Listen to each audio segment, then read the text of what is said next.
wish you had had the time yesterday at lunch to say a few words to that group at Rockport. I wish I did too. Of all the student athletes and of all of the people who can have impact, who were there, they should have heard this. When you think of the presidents of both colleges, Maggie Brooks, all of the politicians, congressmen, all there, you were introduced, but I missed this. This is such an impact. Thank you. Well, he's so welcome. It's from the heart, and it's documented. We have documentation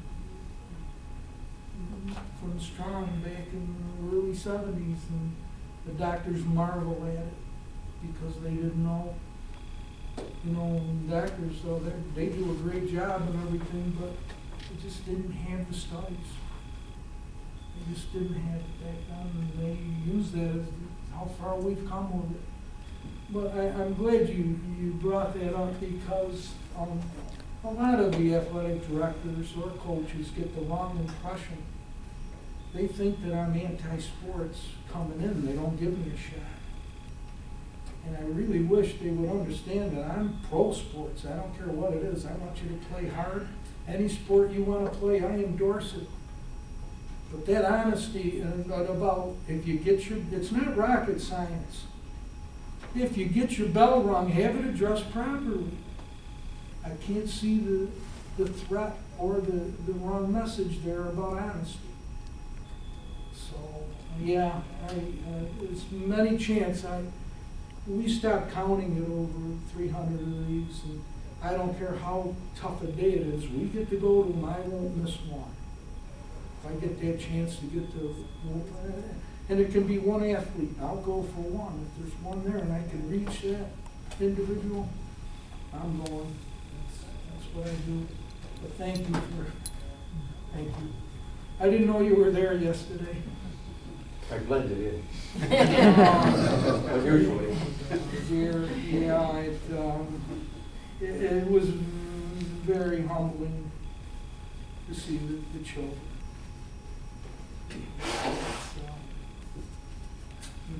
I've been a special guest at many boxing banquets, and I've sat at the head table right next to world champions, and I've never been a world champion. And you know, but they don't compare to the champions that I met that day.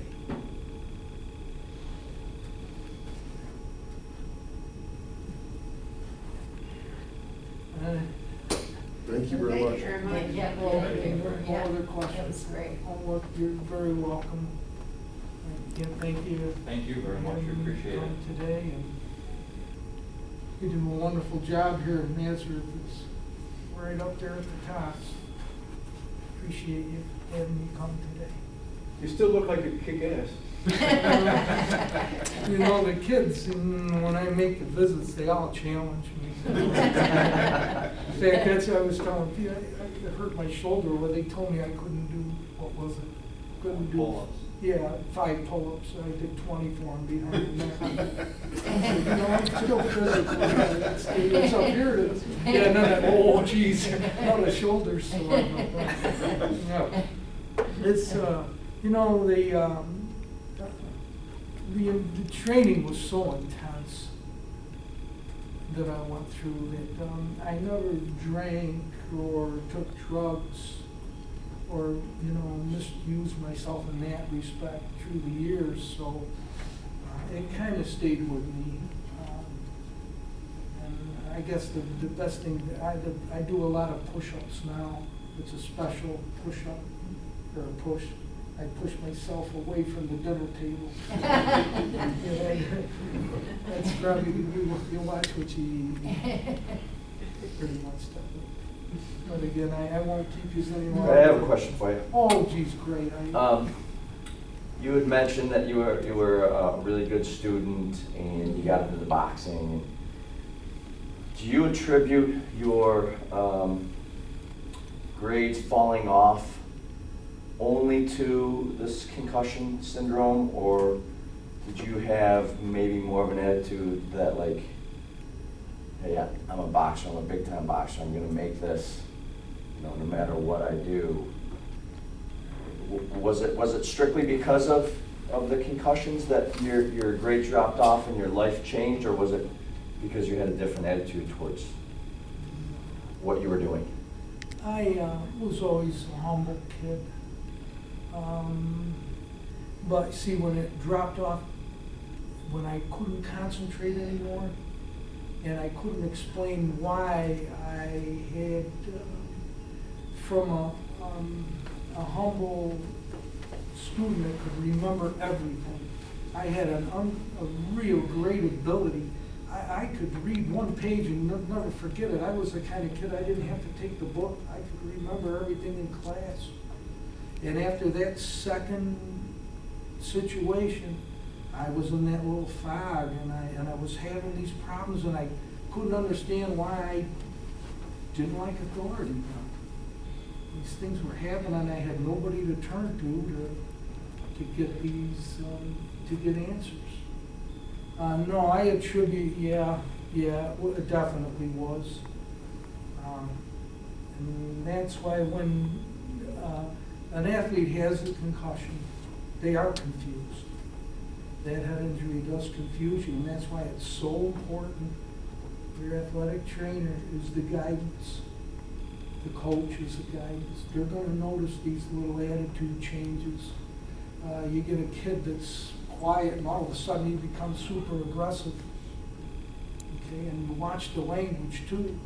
When you hear kids come out of the game and tell you, hey, somebody put the lights out, or somebody rang my bell, somebody rang me up. Listen to that language. They're giving you the warning signal that they took that shot. But most times the concussion, they don't happen as often as people. But it's perceived today. But it's always best to have that checked out and get cleared and then go back. That initial evaluation is so important. And I wish we had athletic trainers in our day like we do today.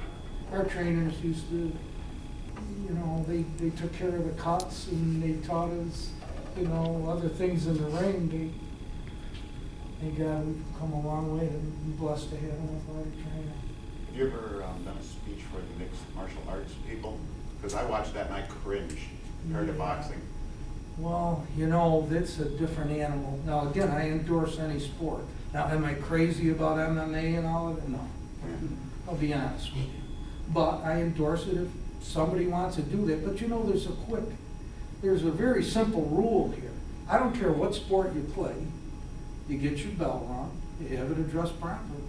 And until you get your bell rung, go ahead and play. But after that, you have to do the right thing. But these other sports like boxing and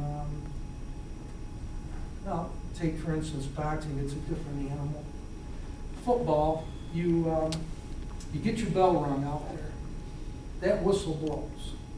There is no second blow. Okay, you have the opportunity to stand up and do the right thing for yourself, or somebody else sees it. And if you go back out there with that injury, well, it's either a mistake or you did a pretty good job of hiding it. Boxers, we're taught to hide our hurt from day one, because they teach us, you show your opponent you're hurt, you're done.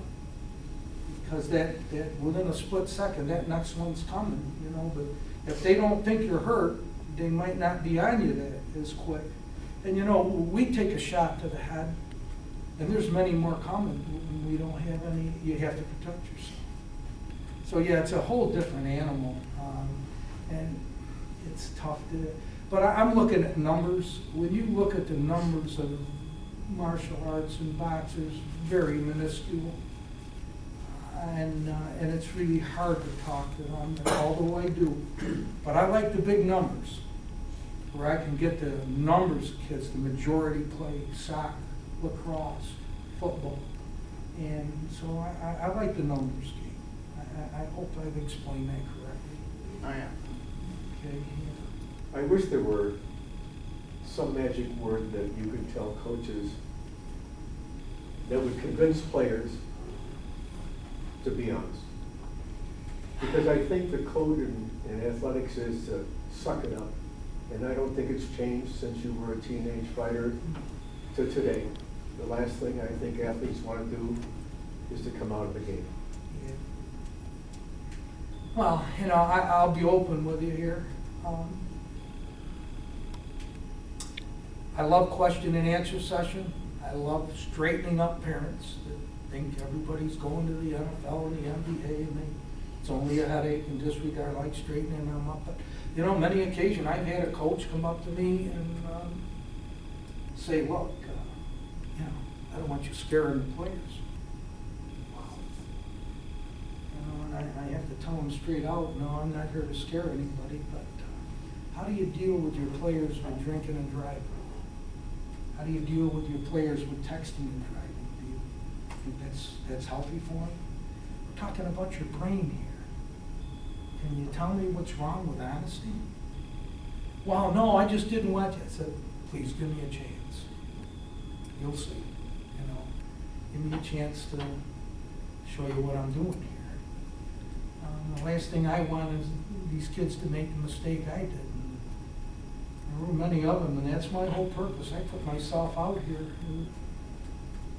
It's all negative, but it's a helpful thing.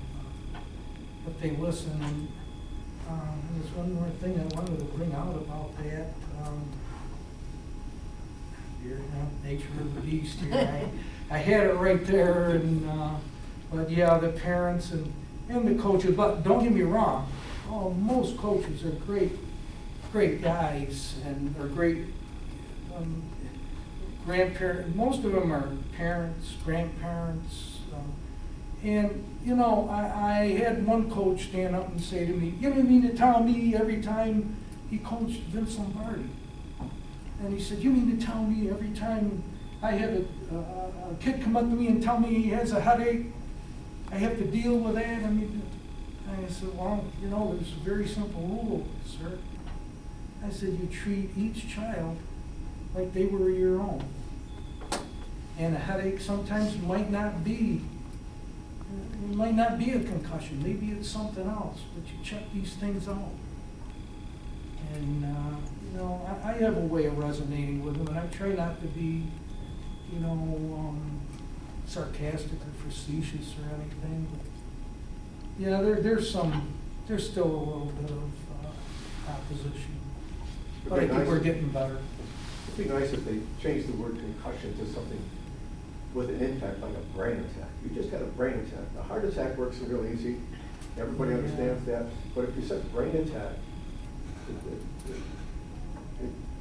That's why there's a lot of parallel between concussions and mild traumatic brain injuries. They want to change it to that more specific verbiage just for that specific reason. yeah, the concussion doesn't carry the impact of, wow.